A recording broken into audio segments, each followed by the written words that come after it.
गयबारि block आइजो गांखं Bpfआ गोदानै बिबानगिरिफोरखौ दाफुंफिनबाय आरो गयबारि ब्लक Bsआ गोदानै दाजानाय बिबानगिरिफोरनि सिनायथि होनाय हाबाफारि खुंदों। तामुलपुर जिल्लानि सिङाव थानाय 28 नं गयबारि ब्लक Bpfआ लक सभा बिसायख'थिया खाथिसिन सफैनाय लोगो लोगो Bpf दोलोखौ गोख्रोंसिन एबा रासिन खालामनो थाखाय दिनै तामुलपुर जिल्लानि Bpfनि गाहाय मावखुलियाव गयबारि ब्लक Bpfनि आफादगिरि खाम्फा ब्रह्मनि आफाद सामलायनायाव गयबारि ब्लक आइजो Bpfआ गोदानै बिबानगिरिफोरखौ दाफुंफिनबाय आरो गयबारि ब्लक Bsआ गोदानै दाजानाय बिबानगिरिफोरनि सिनायथि होनाय लोगोसे बिबानगिरिफोरनो गोहो गथायनाय हाबाफारि खुंदों।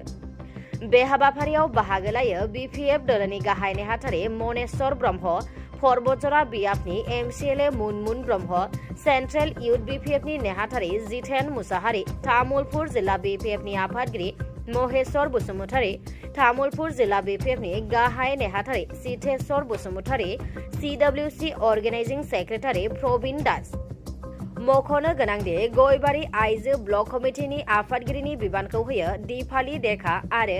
गाहाय नेहाथारिनि बिबानखौ माधबी बर'नो होयो आरो गयबारि BSU ब्लक कमिटिनि आफादगिरिनि बिबानखौ होयो बुमसोरां नार्जारी आरो गाहाय नेहाथारिनि बिबानखौ सोमखोर बर'नो होनाय जायो।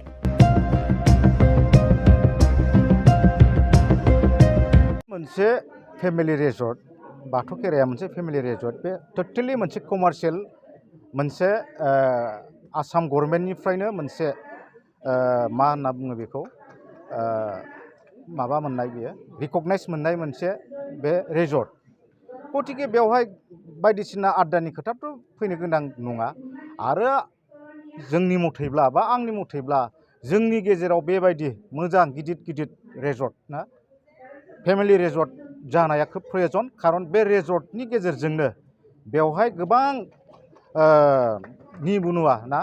साख्रि गैयै सेंग्राफ्रा बेवहाय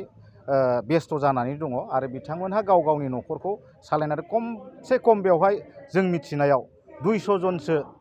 साख्रि गैयै गथ'फ्रा मावनानै सोलियो आरो अब्ला बेखौ दिनैहाय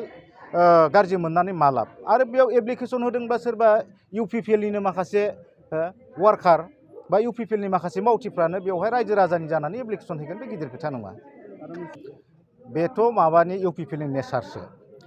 नेचारानो बिसिना बिदिनोखा खारन थांनाय बाराव उन्दै उन्दै LP स्कुलनि गथ'फोरखौनो UPPLनि ट्रेक्टर गोनां माखासे टफि गानहोनानै बिथांमोना ससियेल मिडियायाव भाइरेल खालामना होदोंमोन बेखौ जों बयबो मिथिगौ किन्तु दिनैनि तारिखआवहाय लाल बाहादुर शास्त्री बुंनाय बायदिनो नौजवान न किसान दिनैहाय लाइमोनफ्रानो देशनि मोनसे भबिष्यत आरो खेथियकफ्रानो देशनि मोनसे भबिष्यत गतिके दिनैहाय प्रमद बर'आ गावनि सरकार सालायनायाव माखासे टार्गेट फरगेट होनो हानाय साकरि बे पावारखौ बिथाङा दिनै आसाम सरकारनो अलरेडि हरनानै लाबाय बिनि उनावहाय जोंनि उन्दै उन्दै लाइमोनफ्रा मोनसे गिखांनाय फैदों जोंनि गेजेराव पावारखौ जुदि साख्रि होनो हानाय पावारखौ जुदि आसाम सरकारनो हरनानै लायोब्ला अब्ला जों बे UPPL सरकारखौ मानो नांगौ आग्रामा महिलारिया गाव थानाय समावहाय गावनि सरकार सलायबाय थानाय समावहाय बिथाङा टार्गेट फरगेटनि साकरिखौ मेल्ला होदोंमोन आरो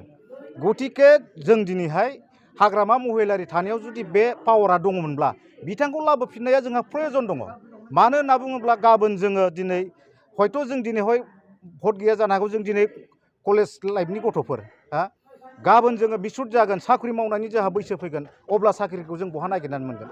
जुदि हाग्रामा महिलारिया जुदि सिगांनि बायदि शिफ्ट जाफिननानै जुदि लाइमोनफोरनो साख्रि होनो हायोब्ला जोंलाय हाग्रामा महिलारिजोंलाय मानो जुगदान जाया बे खोथाखौ दिनै जोंनि लाइमोनफ्रा गोसोखांदों आरो बिनिखायनो लोब लोब लाइमोनफोर खेथियकफोर फरायसाफोर बिथांमोना दिनै हाग्रामा महिलारिखौनो नांफिनथारगौ होननानै बिथांमोनहा दिनै हाग्रामा महिलारिनि खाथियाव जइन जाफैदों बेयो जोंनि थाखाय जोबोद मोजां बे बिथांमोननि माखासे बानसावनाय रावसो आरो बे खोथाखौ जों बोरै सैथो होननानै बुंनो हागोन बोरै गोजोन थासारि होननानै बुंनो हागोन दाबोथ' क'क्राझार गोजोन नोगोर ना मा बेवहाय दाबोथ' जाबाय थादों नै दाख्लैबावैथ' गुप्त हत्या जादों मानसि बुथारदों बोरैहाय जों माबा सान्थि होननानै बुंनो हानो हयथ' सिगां ओरैबायदिमोन बेवहाय जोंहा माखासे ग्रुपफोर दंमोन NDPनि मोनब्रै ग्रुप दंमोन जिथिया भारत सरकारजों मोनसे नेगोसिएसन जाबाय थादोंमोन बा एग्रिमेन्ट जायैनि सिगां हयथ' गिनानै मानसिफ्रा हर समसिम हयथ' थायामोनबो जानो हागौ हयथ' सोरबा थार्ड पार्सनफ्रा एनडिबिनि नाम लानानै हयथ' माबा माबि खालामनो हागौ होननानै साननाय दंमोन रायजोफोरनि गेजेराव। बिनि उनावहाय जिथिया जोङो 2020 सननि 27 जानुवारियाव जेब्ला एग्रिमेन्ट जाबाय अब्ला बेवहाय गैला एनडिबिफ्राबो डिसपेन्ड जाबाय। बेवहाय जेरैहाय रन्जन दैमारि ग्रुप, सावरायग्रा ग्रुप, धीरेन ग्रुप आरो गबिन्द ग्रुप बिथांमोना गासिबो सिलाइखौ गभर्नमेन्टनो होजोबनायनि उनावथ' पाब्लिकफ्रा बयबो बे थाखागोन। खिन्थु सान्ति जायाखै। बोरै सान्ति जादों होननानै बुंनो जोङो रन्जन दैमारिया बिथाङा गावनो सासे एनडिबिनि फाउन्डार लिडार जानानै दिनै सुक्ति जाखांनायनि उनावबो जेलाव हाबनानै दं। माखासे बिथांजों लोगोसे गोबां लिडारफ्रा जेलाव हाबनानै दं आरो माखासे मार्टियार फेमिलि मावरिया जानानै थानाय बै न'खरफोरनो दिनैहाय प्रमद बर'आ अनसुंथाइ होनो हायाखै। बोरै सान्ति जानो बेलाय? बेखौथ' मालाबाबो सान्ति होननानै जों बुंनो हानाय नङा। हयथ' गावहा खिन्थु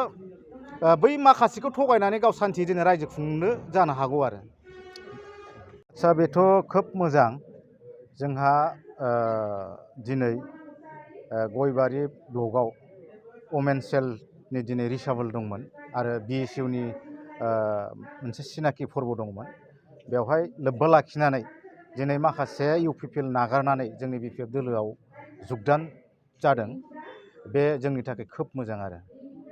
आरो दिनैनि बे हाबाफारिखौ नुनानैनो प्रमद बर'आ दिनै हाखु दाखु गिनानै नैबे जिहेथु जोंहा